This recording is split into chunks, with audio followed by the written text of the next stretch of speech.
This is the Church of St. Paul in the Desert. May the words of my mouth and the meditation of our hearts be always acceptable in your sight, O Lord, our strength and our Redeemer.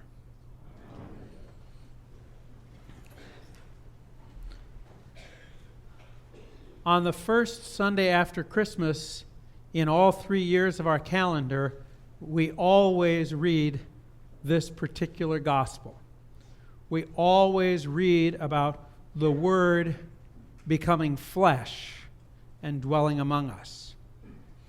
It's an important, exciting event.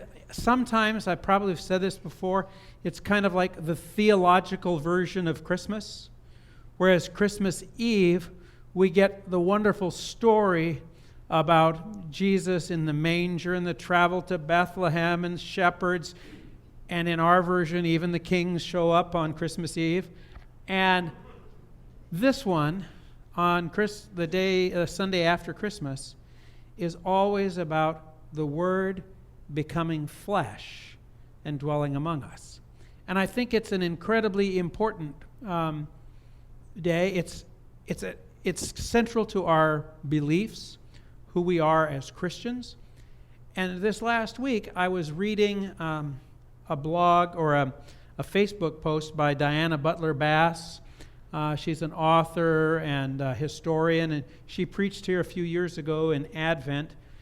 And she was raising the question, why aren't there more hymns, Christmas hymns, that celebrate Jesus' humanity? Because the Word became flesh and dwelt among us. It's all about God becoming fully part of humanity, but all of the hymns really focus on the divinity and the mystery and the otherness of God. But really at the heart of Christmas is that otherness becoming part of the most common, becoming flesh. And so I'm kind of playing with that idea today. I don't think you have to thank Diana for that, but at least she raised the question. One of the things in the translation that we read about the Word becoming flesh and dwelling among us, if you wanted to be very literal about it, you could say the Word became flesh and pitched his tent among us. And I kind of like that, because it's like we're all on this adventure together. And there's this whole sense of our being part of one another. And the pitching the tent among us also takes it away from this idea that it's super fantastic and it's super special and it's 5-star in any sort of way. I've never been in a 5-star tent. Some of you may have, but in my family's tradition, there are no 5-star tents. But the Word became flesh and pitched his tent among us. So one of the things that I want to really focus on today is about how significant it is and how integral a part of our salvation is the fact that God became fully human, fully flesh in Jesus. That is an important part. So, for example, we like to think about the divinity of God that as Christians in our baptism we participate in. But it's an interesting thing. In Greek philosophy around the time of Jesus, salvation was usually something that happened when a spiritual being rescued someone and folded in flesh and took them away to a spiritual place where they could be free of all of that was connected to creation and flesh. But Christianity went in a different direction.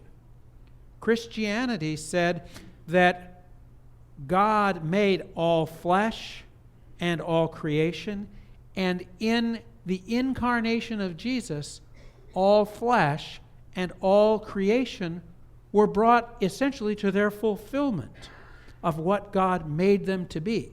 So, for example, when Jesus became flesh, all of a sudden we didn't get 5-star flesh.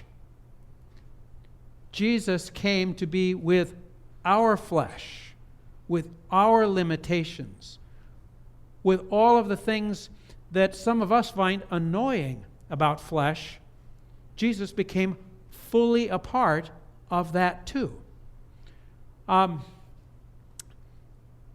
The word in Spanish for flesh, of course, is carne, right? And I love carne asada. But I say perhaps for this Sunday after Christmas, we think of carne sanctificada, holy flesh, sacred flesh. And it's sacred flesh because God made it. Jesus didn't make it into something else. Jesus fully participated in the life that we are and showed us how that flesh can be fulfilled in God. Now, today, if you listen to the news or watch commercials and things like that, you probably see all sorts of reasons for us to be ashamed of our flesh. There are reasons to be ashamed if you weigh too little or too much. If you exercise too much or too little, you have reason to be ashamed. I think even my wife would, she's not here so I can say this. I have this thing that sometimes I let her know that I think she's a little short. And she lets me know she is completely average. And so sometimes we can be ashamed of how short we are, how tall we are. When Jesus became flesh, he didn't become flesh in some specialized kind of Jensen's or Whole Foods version of flesh. Jesus became flesh in the Ralph's and Albertsons version of flesh. Are you getting this? That because we so often focus on God's on the divinity of the incarnation and on the amazingness of being connected between humanity and divinity, we sometimes downplay the significance and importance of our own bodies, our own flesh. So if you can think of going through your life and the various challenges you've had growing up as a teenager, as we age and find that things don't exactly work as well, that's our flesh. And can you imagine Jesus becoming a part of it? And Jesus making sacred everything that there is about our being human. Because in his incarnation, he fully connected God's mighty power, God's sacred mystery, with our ordinary, everyday, run-of-the-mill, as I say, Albertsons flesh. So none of us needn't listen to anything that tells us that if we really want to be great, we have to lose a few more pounds, or we have to gain a few more pounds. We don't have to do anything different to be loved. The message that we often get around these things is that when we make our flesh like the flesh of Jesus, then we'll be okay. The message of Christmas is just the opposite. Jesus came to our flesh as it is and showed us how he was completely present and God was completely present with us as we are. Now, some on the more evangelical side say, oh, well, where's the room for redemption and all this? Tell me, there's plenty of room for redemption.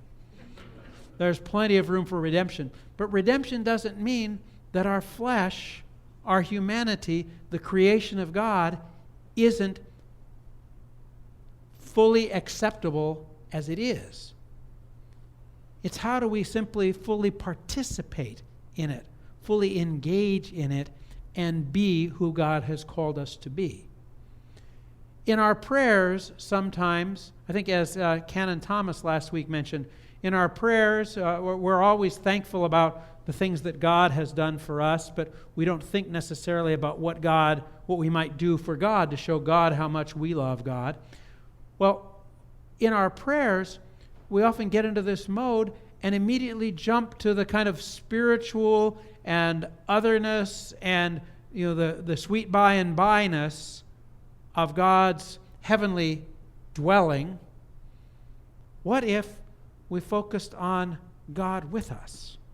What if we focused on the Emmanuel of Christmas and connected with all the ways in which we experience God present right now and the ways in which we see God present in unexpected and previously we might have thought of unworthy places?